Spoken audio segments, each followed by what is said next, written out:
नागपूर महानगरपालिकेवर लाडक्या बहिणींचा राज्य असणार आहे आणि देवाभाऊन ज्या पद्धतीने चौथ्यांदा जे आहे सत्ता जे आहे ते काबीज केली आहे महानगरपालिकेवर। आपल्यासोबत बोलण्यासाठी नीता ठाकरे ज्यांनी महापौर पदासाठी अर्ज दाखल केलेला आहे। काय सांगेल, एकूणच महिलाचा राज असणार आहे, देवेंद्र भाऊच्या लाडक्या बहिणीचा राज एका अर्थाने महानगरपालिकेवर असणार आहे, कसं बघता याकडे?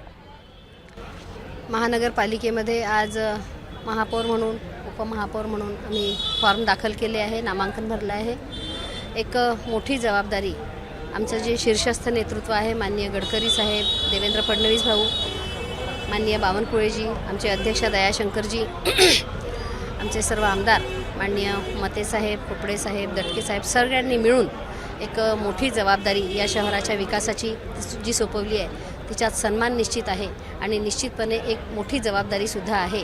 ज्या स्पीडने मागील काही वर्षांमध्ये नागपूर शहराचा विकास झाला तो स्पीड राखून ठेवणे किंबहुना तो स्पीड त्यापेक्षा अधिक वाढवणे ही आमची खऱ्या अर्थाने प्रायोरिटी राहणार आहे। आपण जे म्हटलं की महिलांच्या संदर्भाने हा निर्णय घेतला आहे, भारतीय जनता पक्षाचा नेहमीच महिलांच्या प्रती सन्मानाचा भाव राहिलेला आहे।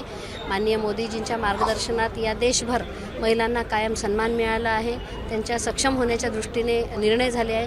तेच ध्येय धोरण, त्याच पॉलिसीज ठेवून नागपूर महानगरामध्ये आणि नागपूर महानगरपालिकेमध्ये काम करायचं असं ठरवलं आहे। डोकेदुखी एका अर्थाने वाढणार आहे, कारण की आता 34 नगरसेवक हे काँग्रेसचे असणार आहे, यासोबत विरोधी बाकावर बसणारे सुद्धा संख्या जास्त आहे। अशांना आपण कसं समतोल राखत, समन्वय साधत एका अर्थाने त्यांना पण उत्तर देण्यात आपण सामोर हे कराल? महानगरपालिकेमध्ये 102 ही संख्या भारतीय जनता पक्षाची नगरसेवकांची आहे, बहुमत आहे। पण इतरही पक्षांचे, आपण जसा उल्लेख केला तसे इतरही पक्षांचे नगरसेवक आहे।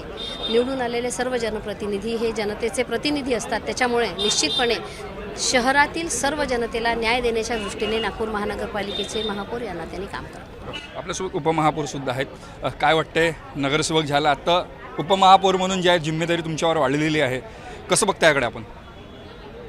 जिम्मेदारी दी है और उससे जिस तरह पार्टी ने विश्वास जताया, हमारे पूरे शीर्ष नेताओं ने, उन्होंने हमें संधि दी है, उस संधि को हम महापौर ताई के साथ मिलकर संधि को सोना करना चाहूँगी। सर्वसामान्य घरातून आपण येतात, दोन्ही म्हणजे महापौर आणि उपमहापौर, अशी जिम्मेदारी एकूणच नागपूर महानगराची आपल्याकडे जबाबदारी दिलेली आहे। सामान्य महिलांसाठी काय भविष्यात करण्याचा विचार तुमच्याकडे आहे?